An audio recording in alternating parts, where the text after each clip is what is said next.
Assalamualaikum warahmatullahi wabarakatuh. Waalaikumsalam warahmatullahi wabarakatuh. Selamat pagi anak-anak.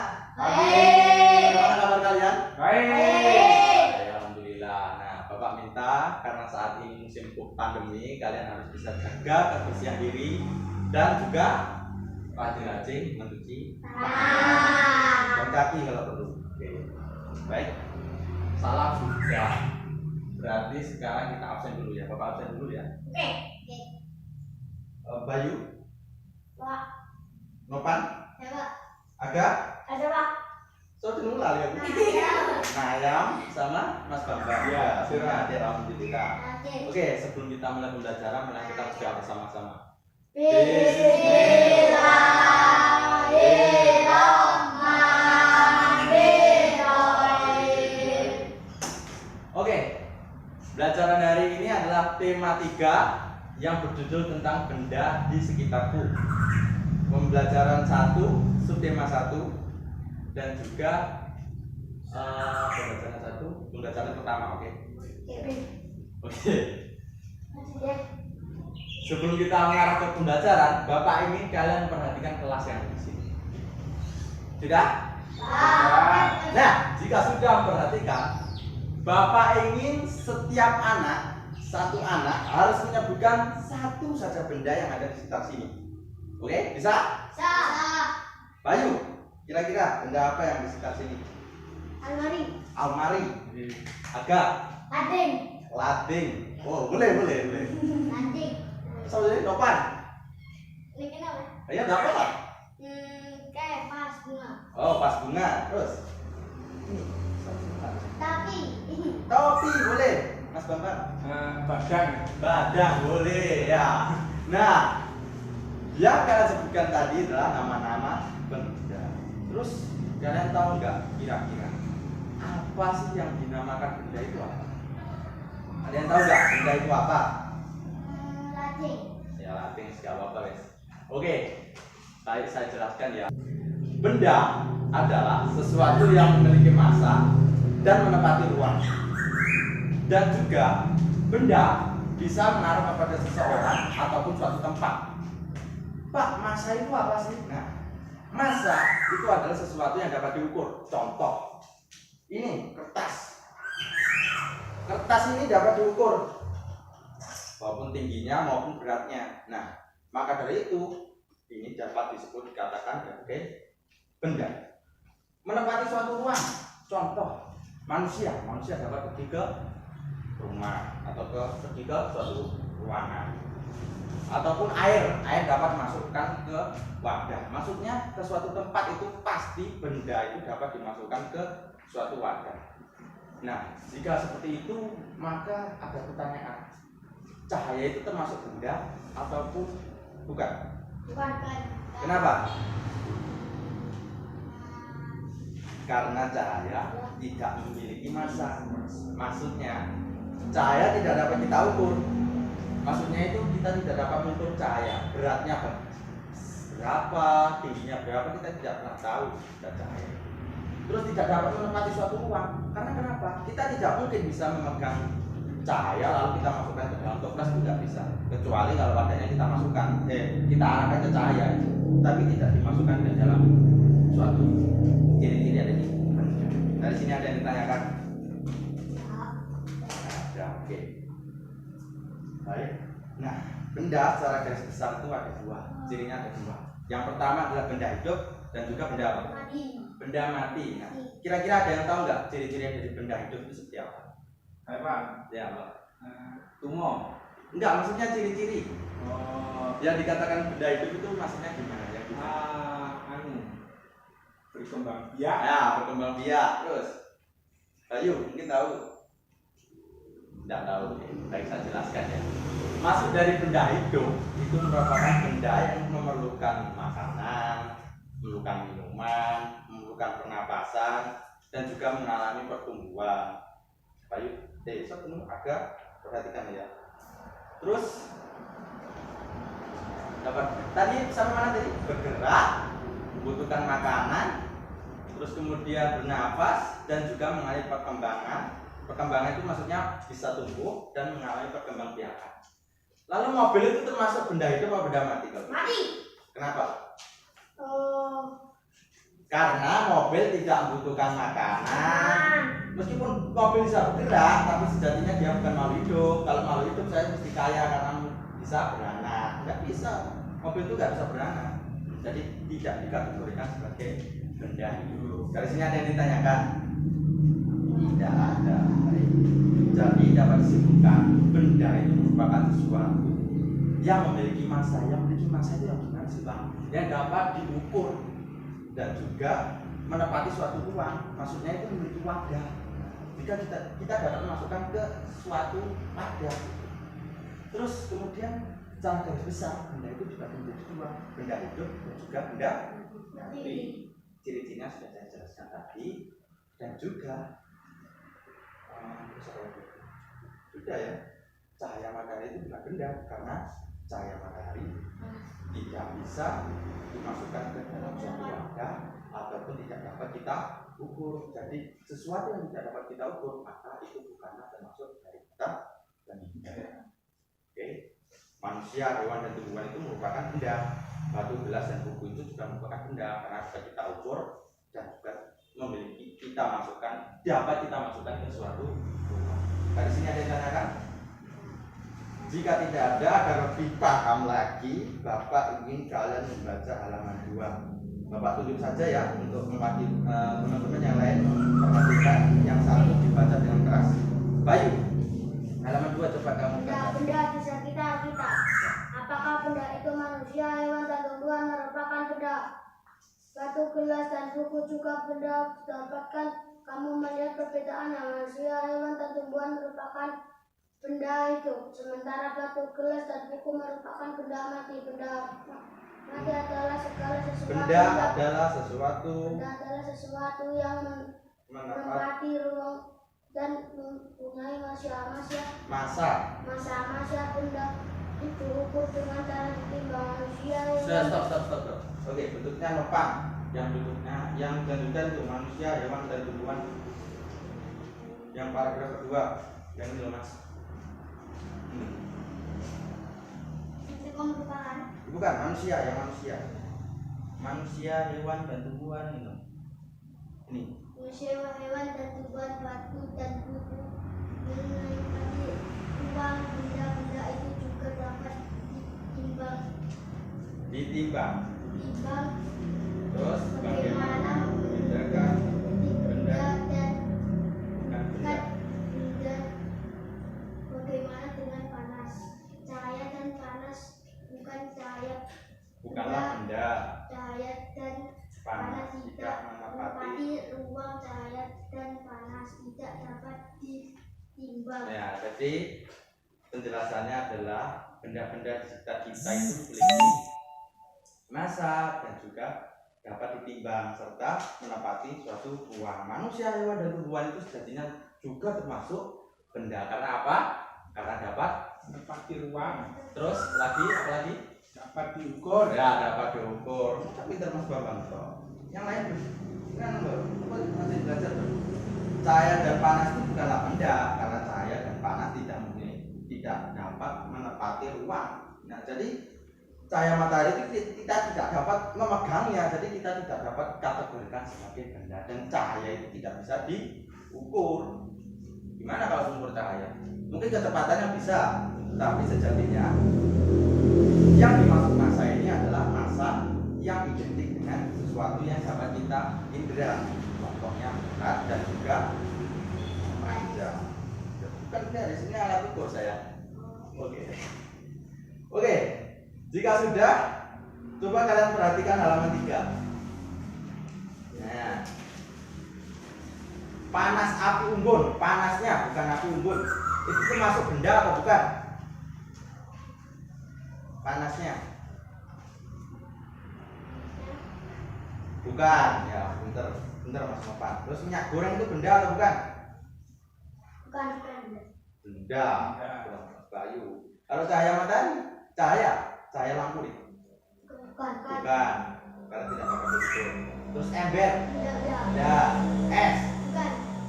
benda. Karena ini benda juga karena pakai ukur. Balon, Benda. benda. Suara? Tidak. Bukan. Radio? Benda. Hewan? Ya. Dari sini ada yang tanyakan? Tidak. Tidak ada ya. Nah, jika tidak ada, kepalanya ya. Jika kamu sudah dapat membedakan benda dan bukan, perhatikan benda-benda di sekelilingmu. Benda-benda. Nah, secara garis besar, benda itu dapat digolongkan. Mas, agak. Tolong diperhatikan ya. Nah, benda itu dapat dikelompokkan berdasarkan sifat fisiknya. Nah, sifat fisik benda itu apa aja? Misal warna, bentuk, kekuatan, dan wujud serta ukuran. Nah, dari sini ada yang tanyakan. Jadi benda itu dapat kita golongkan berdasarkan warna. Contoh itu helm. Helm itu warnanya apa? Hitam. Sepeda motor itu warnanya apa? Hitam.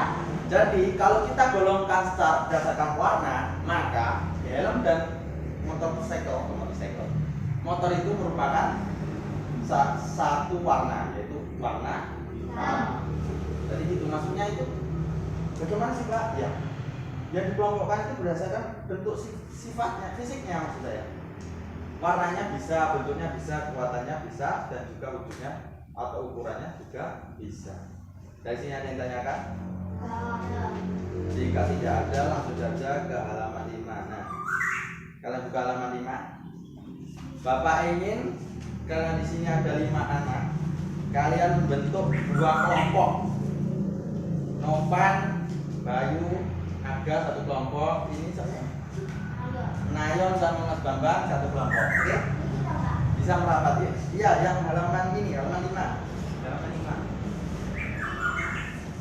Mas Bambang bantu Mas Bambang. Iya. Maaf, Pak. Ini. Saya lupa bawa buku, Pak. Oh iya, enggak apa-apa, wes. Oke. Ini kelompok 1, ini kelompok 2. Bentuk kelompok melingkar. Ya. Kak, Bapak minta kalian membuat apa itu? Peta konsep layaknya yang ada di buku paket. Oke? Bapak beri waktu kalian 5 menit. Oke? Bisa ya? Bisa? Tulis di mana, Pak? Ya ditulis di buku tulis kalian. Iya. Sudah? Sudah ya? Wah, sudah 5 menit ternyata. Oke. Jika sudah, Bapak ingin salah satu dari kalian, setiap kelompok harus mewakili, mengerjakan di depan sini, mempresentasikan hasil diskusi kalian. Kalian isi kolom yang ada yang kosong yang di sini. Oke? Bisa? Pertama kelompok 1, Mas Bayu. Monggo.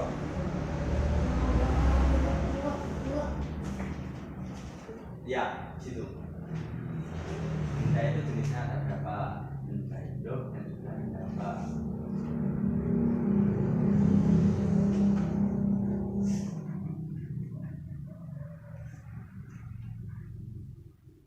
Oke, nanti kita diskusikan di sana.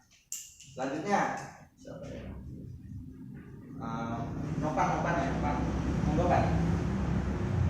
Kamu yang sifat fisik. Ya.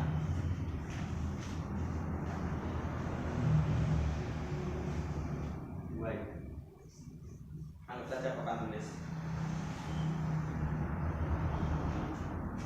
Warna terus apa lagi?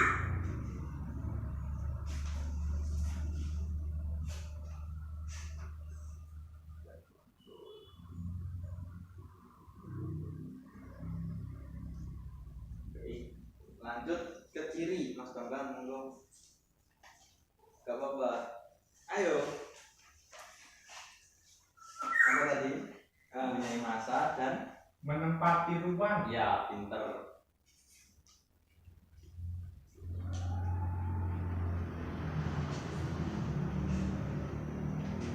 Oke, bagus. Beri tepuk tangan kalian semua.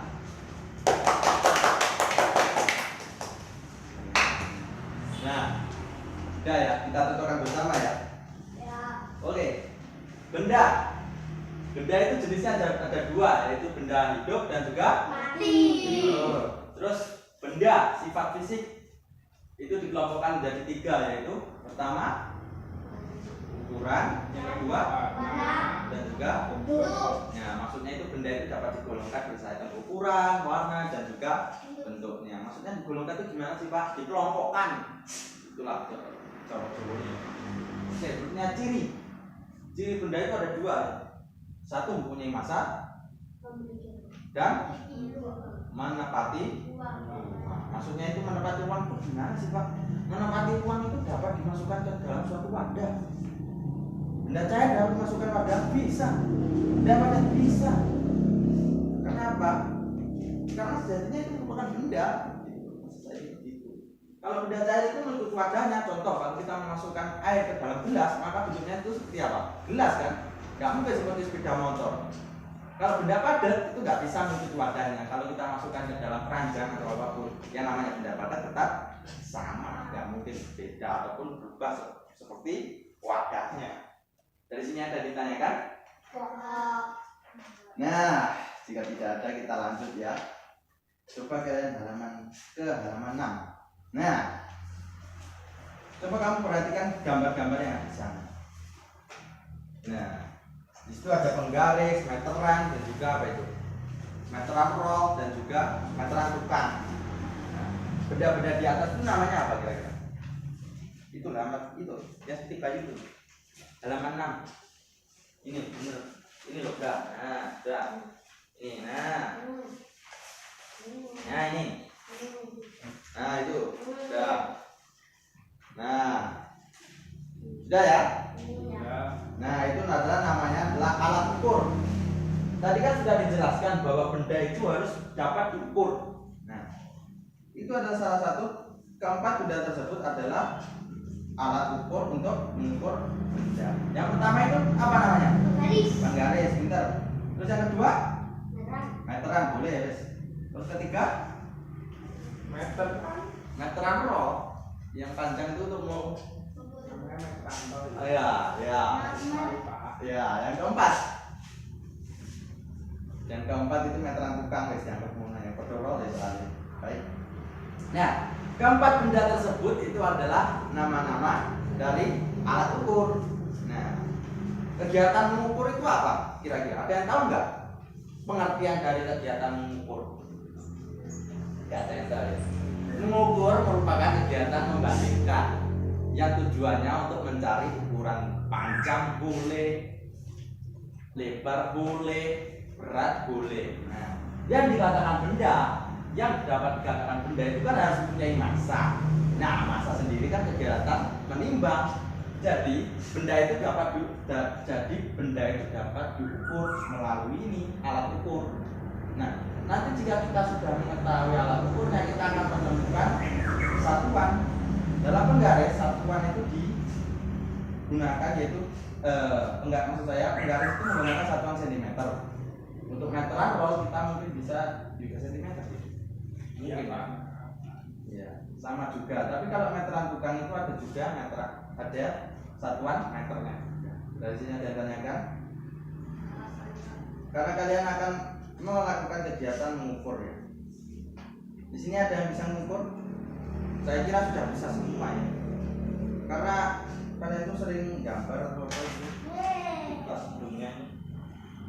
Nah, jadi dapat disimpulkan bahwa kegiatan mengukur adalah kegiatan membandingkan yang bertujuan untuk mengetahui ukuran panjang maupun lebar suatu benda. Oke, dari sini ada yang tanyakan? Tidak ada. Untuk mengetahui ukurannya maka kita harus menggunakan alat bantu. Alat bantunya tadi apa aja?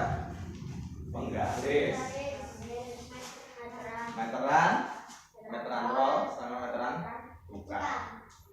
Dalam penggaris itu satuannya apa? Satuan bakunya menggunakan apa? Sentimeter, meter atau apa? Sentimeter, Pak. Ya, sentimeter. Itu adalah salah satu satuan dalam pengukuran ya. Pinter Mas Bambang. Oke, jika sudah, coba kalian buka halaman 7. Bapak minta kalian kerjakan secara individu di buku masing-masing. Buku paket boleh, di buku tulis juga boleh. Sudah? Halaman 7. Mas nomor itu loh. Nah, kegiatan Korea itu ya. Bukan, nah. Yang ini. Ini yang ini. Yang ini. Sudah? Bapak beri waktu sekitar 5 menit. Kerjakan secara individu ya, tidak boleh contekan. Jika ada yang ditanyakan, boleh kan? Sudah, Pak. Sudah, Pak. Nah, yang sudah suruh temannya. Oke, sudah? Nah, coba. Wah, pinter-pinter semua ternyata. Oke, baik, sudah ya? Sudah. Jika sudah, kalian boleh kumpulkan di ke depan. Baca semua, ya, saya boleh. Bapak gunakan ini untuk nilai evaluasi. Ya sudah. Sudah ya? Sudah. Nah, nanti hasil kerja kalian ini akan Bapak gunakan sebagai nilai evaluasi untuk memenuhi syarat UTS ataupun UAS. Dan sini ada yang ditanyakan soal kegiatan mengukur. Tidak ada. Jika tidak ada, ganti Bapak yang bertanya. Ayo. Sampai tidak. Oke. Benda yang dikatakan benda itu harus mempunyai 2 ciri. Yang pertama cirinya apa aja ya? Sudah itu. Bukan ciri-cirinya. Ya, mempunyai massa. Terus berikutnya menepati ruang. Terus benda itu memiliki jenis. Jenisnya ada 2, yaitu benda apa? Benda itu terjadi. Iya, pinter. Terus benda itu dapat dikelompokkan jadi 4. Apa aja? Sifat fisik, Terus? ukuran, Terus? warna, dan bentuk. Ya, betul. Nah, yang ini termasuk menggolongkan dan ini juga mengelompokkan. Jadi tujuan dari pembelajaran hari ini harapannya siswa dapat menggolongkan yang namanya benda hidup dan juga benda mati, dan juga menggolongkan yang namanya benda dan juga bukan benda. Kalau benda itu dapat diukur, kalau bukan benda tidak dapat diukur. Dari sini ada yang ditanyakan? Sudah, ada. Jika tidak ada, kita akhiri saja ya pembelajaran hari ini. Ya. Sebelum kita mengakhiri kegiatan hari ini, marilah kita menutup pembelajaran dengan bacaan Alhamdulillahirabbil alamin. Oke. Oh, ya sudah. Oke, jika sudah, jika ada salah kata Bapak mohon maaf. Terima kasih sudah memperhatikan. Dan jangan lupa rajin belajar di rumah. Nanti setelah pulang sekolah jangan langsung pulang, langsung pulang, lalu baca buku lagi, dipelajari lagi lebih dalam agar kalian lebih pandai dan ikuti nasihat dari orang tua. Oke. Saya akhiri. Wassalamualaikum warahmatullahi wabarakatuh. Waalaikumsalam warahmatullahi wabarakatuh. Oke, kalian boleh istirahat. Istirahat dulu, istirahat. Nanti kita lanjut yang Nah, lain. ini juga, Pak. Iya, nggak apa-apa. Oh ya wes, satu suara.